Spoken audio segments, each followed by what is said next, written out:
Hi, what's up? It's Astro Jack for Pluto Boy Astrology, and this is your weekly podcast for the 6th of January. It's my first weekly for the year. I'm a bit late putting this one out because I usually do it on the Friday. I usually like do my notes and stuff to organised and have it set up for the Friday to Friday. I'm a few days late with this one, so I've been a bit apprehensive about posting this particular one. And I've had some other stuff going on as well, so I had like Mars. I had Mars move from 29 degrees from my second house into my third house to 0 degrees, obviously, and that was making a conjunction to my natal Uranus. So I had someone smash my car on Friday, so I didn't have time to post the video and stuff. So I thought I'd do it today because the moon's been in Taurus all weekend. So I've literally not left my house. I've been doing like tourist type shit, nice food, pampering myself, but also. My Taurus is my 8th house, so I've literally been doing Astro and Tarot and like occult shit all weekend. I've been doing like spells and shit for protection and stuff. I've been doing my tarot cards, been doing loads of readings and stuff and loads of charts and shit. And I've been watching loads of fucked up. We watched this new program on I don't know what channel it's on. It's like a serial killer thing, which is really cool. So it's very 8th house weekend I've been having, and I've got my 8th house skull top on. I've got my skull jewelry on, so I'm ready to embrace. Yeah, basically because you want to play now. Ready, go. So I was obviously in tune to when I'm recording my Astro videos, as you know. So yeah, I was a bit apprehensive about doing this only because there's so much shit going on this week in the sky. So we've got the moon in Taurus at the moment, so we're going to be feeling really homely, wanting to be nurtured, nurturing ourselves, feeling secure in our family unit, doing Venusian type shit, so like pampering ourselves, spa type stuff, spa weekend, eating nice food, drinking, just being beautifying, and that's just Taurian energy. So yeah, as soon as it hit though, as soon as it changed to Taurus, because the moon changes signs every couple of days, it started to make a trine aspect to all that Capstellium. So you've got these two like fixed energies of Taurus and Capricorn making a trine aspect. So it's having us think about. It's that time of the year, isn't it, as well? So the beginning of 2020, the beginning of a new year, beginning of a decade. Some people say, even though the decade didn't really end until the end of 2020. But I'm not going to get into that. So yeah, the moon's trining with this Capricorn stellium, and the stellium of planets we've got like Pluto, Saturn, the Sun, Jupiter, etc. Mercury's been in the mix. Mars has moved signs into Sag, so we've got all this action going on where we're thinking about our future goals, what's not working for us anymore, what sort of shit we want to let go of, whether that be people, jobs, relationships, friendship circles, even habits, or like, the way you eat. All these things are up for examination now, especially with this moon aspect trining all the Capricorn stellium. So, oh bless you. What you got? What's that with you now? Sorry, my dog's just choking to death. It's fine. So over the weekend we've got that going on. Also, we're going to have the moon making a square to Venus. So we've got this aspect where a square is like a plan of action type thing, or a call to action, shall we say, and it can kind of make you a bit uncomfortable. When planets make squares, it's to make us uncomfortable, to make us take action, and to make us get off our arse and do shit about it. Otherwise we'll just stay in the same old predicament all the time. So the moon, our feelings, our emotions, our inner core, is making... You just knocked the camera over now, baby. Yeah, it's making a square to Venus. Venus is how we love, what we value, how we make money. So it's asking us with this trine to Capricorn and our plans and our goals and our future and what it is where we want to be, where we want where it is we want to succeed and achieve and accomplish and be successful in. It's asking us what are we going to do to achieve that, and what is it that we're prepared to do, what it is that we want to put our energy, our time into. And because we've got Saturn, the super conjunction, everyone's calling it the major conjunction of Saturn. Saturn, it's my Saturn baby. It's your birthday on Saturday, isn't it? So you're gonna have the Saturn Pluto conjunction and the new moon eclipse, lunar eclipse in your solar return, aren't you? Yeah. Yeah, I do the dog's birth charts and solar returns, don't we? Yeah, so Saturn and Pluto making that super conjunction 20 degrees this week as well. We're building up to that energy. I mean, Saturn is about longevity, long-term plans. It's about giving us lessons, hard lessons, making us work towards our goals. It's making us prioritise where we need to organise our lives. It's asking us to structure what we need to structure, make a plan. Pluto, planet of destruction, is also making this conjunction with this planet, so it's asking us to, it's not even asking, it's just going to fucking do it whether we like it or not. Pluto does not ask questions. Pluto comes in and fucks up your life where it thinks, where it sees fit, and after the destruction, we arise from like a phoenix from the flames, which is what Pluto has as one of its emblems, and Scorpio is that Plutonic energy from the Phoenix symbology. So basically it comes in, it destroys what once was and what's not working for us and what's not in our life purpose, or shit that we shouldn't be fucking doing or spending wasting our energy on, and realigns us on where we should be going and what our life purpose is. And that this will take effect it's been taking effect for a long time now. It doesn't have to be physical things, but it can be like internal. It can be how we feel. We might be having this like sudden this urge to change things, like change our lives and change our direction, and it could be like even moving home or changing jobs, or how we see ourselves and other people. So that's what we're working towards this week. So yeah, and we've got with that Venus moon aspect, because the Venus is in Aquarius at the moment, the moon's in Taurus. We've got Aquarius versus Taurus. It's like Aquarius is about freedom, independence, doing our own thing, the greater good, humanity, and Taurus is about structure, doing the same thing, being organised, and thinking of others. So it's this kind of balance of, well, actually, this is what I want to do, but I've got these obligations, I'm tied to this, but I want to be doing this. It's like freedom versus responsibility, new versus old, and this ties in with Saturn and Pluto as well, as to I want to start a new life, I want to make changes, but I've got to take care of this, that and the other, or I feel like I've got to answer to this or do that. So it's having that balance, or having the strength to decide what isn't working, what we're prepared to let go of, so we can ascend into our higher selves and our life purpose and our calling. And the moon then on Monday, what's the date today? Oh, Tuesday. So it's 5th today. So yeah, so the moon on Tuesday is going to move into Gemini, and straight away it's going to make an opposition to Mars and Sagittarius. So we've got this really mutable energy going on at the moment. So Mars is in Sagittarius right now.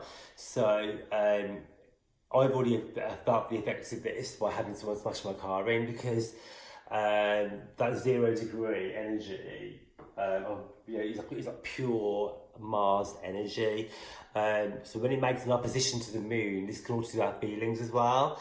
So the moon in Gemini is like re-chassis, here, there, everywhere, got the finger in all the pies, being a bit careless, not crossing all the I's and dotting all the T's the right way, so I'm saying it.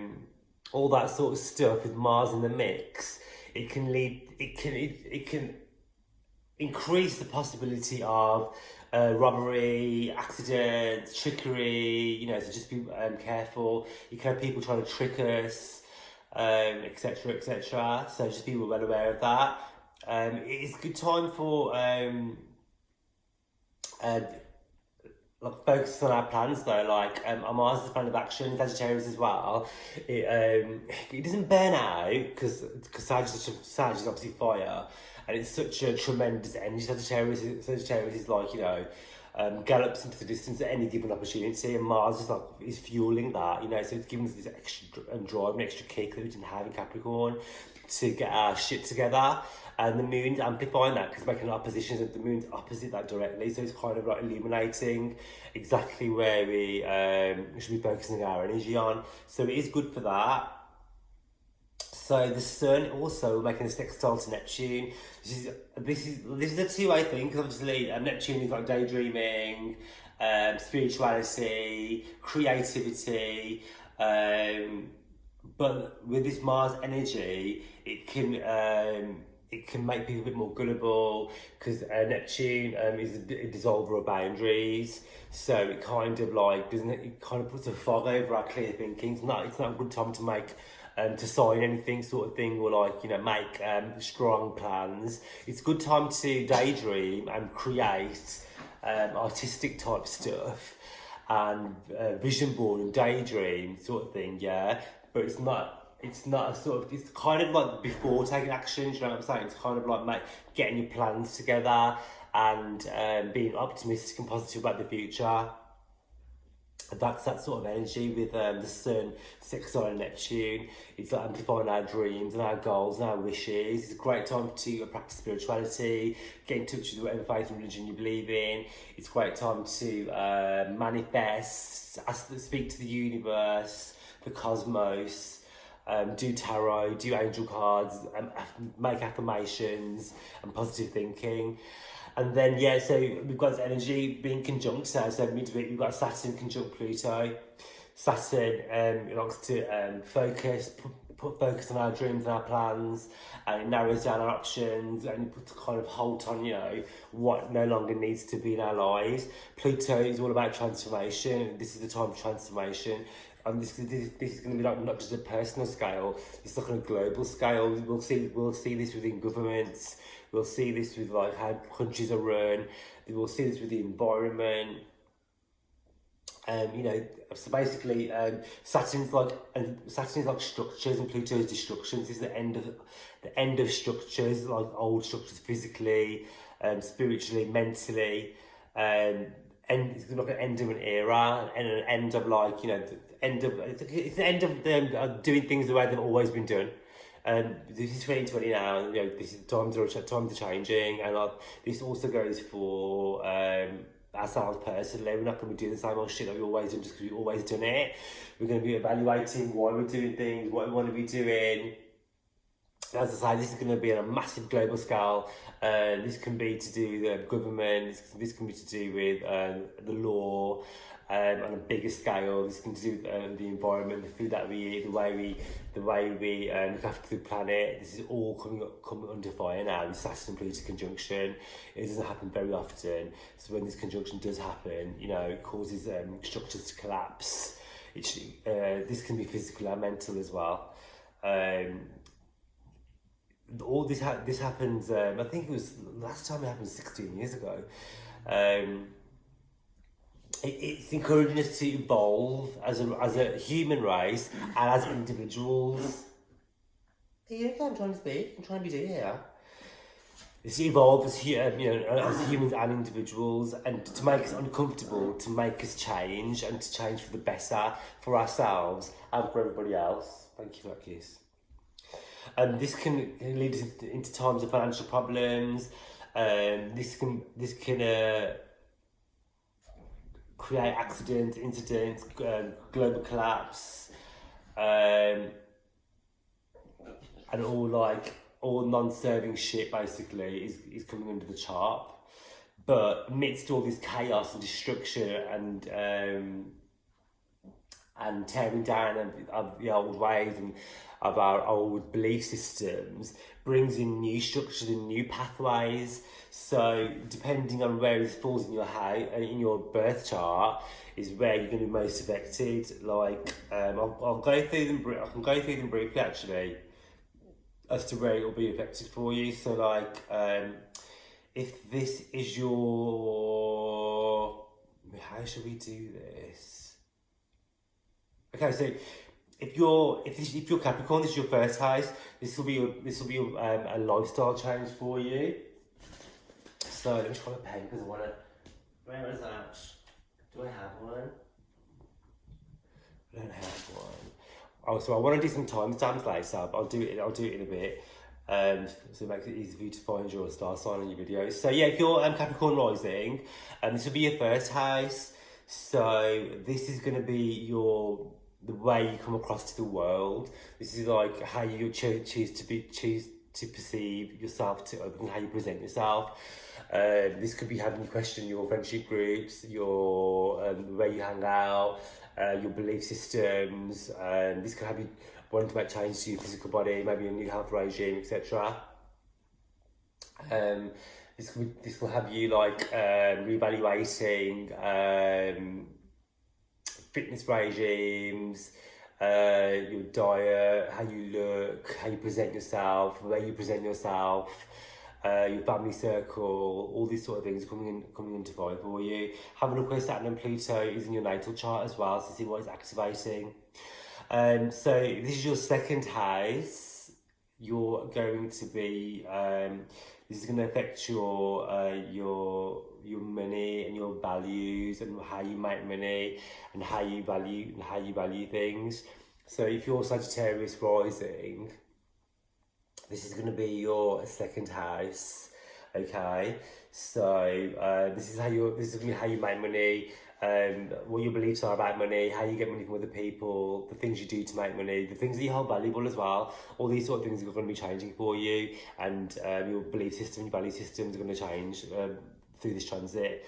If it's your third house, you are a Scorpio rising, so this is going to affect your communication, your everyday life. Because the third house rules your day to day. Yeah, your immediate surroundings. So your vehicle as well. So you could change cars. You could even change place of your local area. You might have disruptions in your travel plans. This can affect the way you communicate, your communication style, languages. If you're involved with media, social media, that sort of thing, all this will come into fire and come into change as well. This can affect your siblings, third house of siblings, and your friends as well. So this can all come into fire for you too, where you'll be questioning and changing your friendship circles maybe, or rifts within the family and things like that. Like brothers, sisters, cousins, etc. Or people you class as that. Will all come into fire for you, and will come into transformation and healing. If this is your fourth house, you are a Libra rising. So this is all to do with your home life. This is all to do with movement as well. So you might be moving house. You might renovate. You might buy a new property. You might change where you're living. This also affects your family as well. Both houses do family as well, so you might have shocks and changes within the family. I'm personally going through this. I'm Libra rising as well, so I've been affected by this already. We've had loads of shocks and revelations within the family unit, and family structures have been changing as well. They're constantly being changed under this transit. If your fifth house, this is Virgo for you. So Virgos, this is all to do with dating, sex, your talents, your hobbies, how you have fun. And this is all coming into fire for you, and all going to be changing for you as well. As in what you do to have fun, what your hobbies and interests include. And this can all to do with your children as well. So there will be transformation within the family unit with children. This also to do with dating, as I said. So this can have effect on like how you date, who you date, what your relationships are like with your spouse, dating partner, etc. This is all going to come into transformation now and healing time for you, and what things aren't working for you will be chopped away almost, not literally chopping your partner away, but metaphorically speaking, hopefully. So if this is your sixth house, you are a Leo. So Leos, this is going to affect your day to day. So this is going to be like your work life as well. So if you're planning on changing careers or not happy in the workplace, this is all going to be coming into fire for you to transform and change and to move forward and to realign with your life purpose, whether that be through career, whether that be through a new job, whether that be through healing with enemies, because 6th house is enemies as well, open enemies, people you don't get on with, so open adversaries. You can have a healing transformation from that as well. Maybe resolutions come up for you. This affects your health as well, so this can have you like coming to closure with health problems. It can bring health. Bring transformation through health, through diet, maybe change of diet, new fitness regime, etc. This is one of the manifestations of a Capricorn in the 6th house, because sixth house also rules health. So yeah, if you're Cancer, this will be your 7th house. So this will be your relationships. So that you'll be feeling transformation through your relationships, through your love relationships, your business relationships, your partners, your friendships, etc. And this will be coming into fire and chop for you. Things that aren't working out for you will be let go of. You might be saying goodbye to old relationships. You might be making new relationships. You might meet new people under this transit, which will transform you and will be long lasting as well. If you're already in a relationship, this could bring strengthening bonds and transformation time for you. So yeah, 7th house, all to do with love, relationships, and how you relate to other people as well under this transit. This is your 8th house. 8th house will be Gemini. So Gemini people, this is going to affect your how you do business with other people, because this is other people's money. This is to do with sex. This is to do with the taboo and the occult. So you can have transformation through joint finances, and how you share finances with other people, how you attract money and make money from other people, and how you do business as well through business. All come in transformation for you, Geminis. Also, you'll have transformation through sex, through sexual partners. This is the house of marriage as well. So whether you'll be Saturn is long term, it's documentation, it's legislation, it rules organisations as well. So whether you'll be joining organisations, signing contracts, coming into partnership, marriage, etc. This is all under the 8th house influence for Gemini. If you're where are we? So you're 8th house. So if you're 9th house, you're Taurus. Yeah, so Taurus people, this is your 9th house, so whether this is transformation and change and destroying of old structures through education, higher education, through long distance travel as well.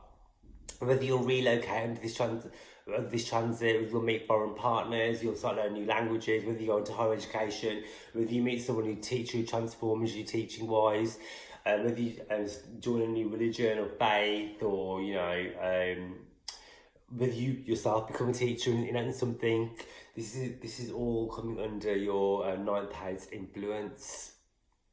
If it's your 10th house, your Aries. Aries is also the public persona. So this can also rule things like marriage, family, your parents. So you have transformation, healing, lessons to be learned via teachers, via people in management, because it's to do with work as well. At work, you might have a promotion, you might have old structures, you might leave a job and start a completely different career. This is your 10th house. 10th house is your public persona. With your public persona will change people's attitudes towards you, your value system.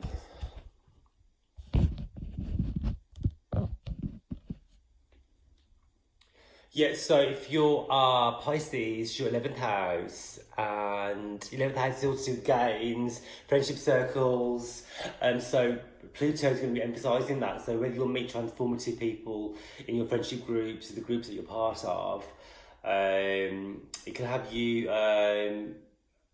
transforming your long-term vision, your long-term goals, because the 11th house is your long-term goals and plans as well. Has my camera gone? My lighting gone off? My lights keep changing. Is that right? Yeah. So, 11th house is all to do with the long-term goals, long-term plans, your visions for the future. So Saturn's going to have you realigning with your goals and realigning with your life path.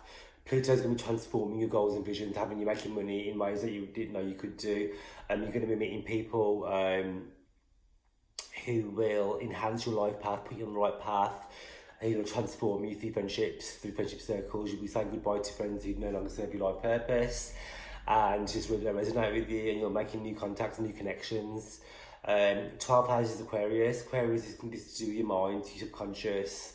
This is to do with your inner being.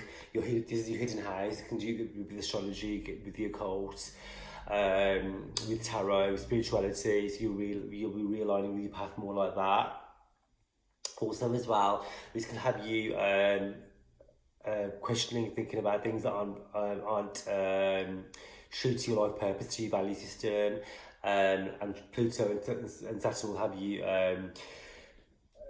transforming in ways like you'll be feeling you'll be feeling you've got more in your emotions, and you'll be feeling like, oh, this doesn't resonate with me, or this person doesn't resonate with me, or this isn't part of my life purpose, and you'll be cutting people and situations out because of that. Just be careful with negative self-talk, negative thinking, self-doubt, anxiety, depression with this transit. So it's really good time to practice positivity, affirmations, positive thinking, law of attraction, all that sort of good stuff. And then moving forward towards the end of the week, and we've got Mercury conjoining the Saturn. So our communication is going to be at a high level. So we've just gone through this Saturn. We haven't gone through. We've just got the exact conjunction, and then we're going to have Mercury getting in conjunction with the Sun. So that's going to make us super communicative, giving us clear revisions about where it is we want to be going, making steps to start ourselves on our life purpose. It's going to have us talking to the right people, making connections, receiving news, positive news, sending out, we might be getting like transformative emails, text messages. Communication is going to go with that. And then we have the lunar eclipse, the lunar eclipse, which is going to be happening on Friday evening for us in the UK. And that's going to be on the Capricorn Cancer axis. So I think this is the last one of the Cancer Capricorn axis now.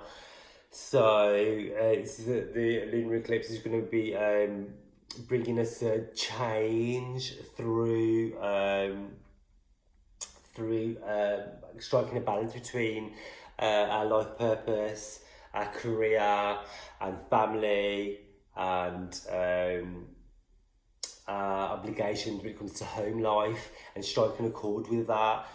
We've had these eclipses going on for a while now, through Cancer and Capricorn. The nodes have been there too, so this is the last one now, and the effects will be lasting for 6 months. So just depending on what house it falls in for you, what axis it's setting off. If you're Capricorn, for example, it'll be going through your 1st and 7th house, so this will be affecting your relationships and how you are. So this will be affecting like what it is that you want and what it is that you want to have your relationships. How it is that you're showing up for people, and how people are showing up for you. If you're, for example, if you're Libra, this is going to be in your 4th and 10th house. This will be to do with family and career, and striking a balance between family and career, and where it is you want to be spending your energy at.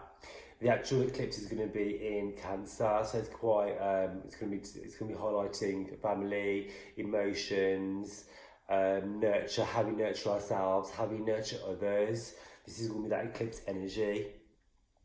So this will be highlighting your 4th and 10th house.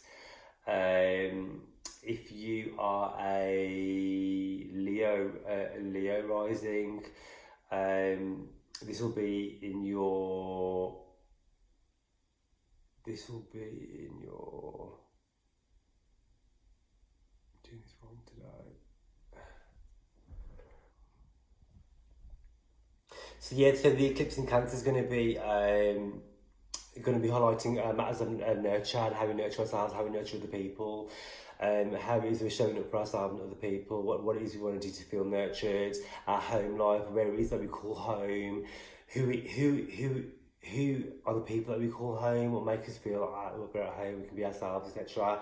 All these sort of things are going to come into realignment. So the lunar eclipse is on Friday. This going to gives us a 6-month portal to transform our lives through the axis of Cancer. So yeah, we've got a really busy week this week. There's a lot going on. There's a lot of heavy energy going on and stuff. A lot of shifts, a lot of changes, all for our greater good.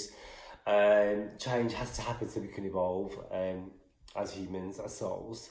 So catch me on my Instagram channel, Pluto by Astro. I'll leave the link down below. If you want to go and catch a reading with me, drop me a DM, message me on YouTube. I'd love it if you'd like, subscribe and share and comment on my videos. And I'm going to try and do some more tarot videos as well this week and get some time.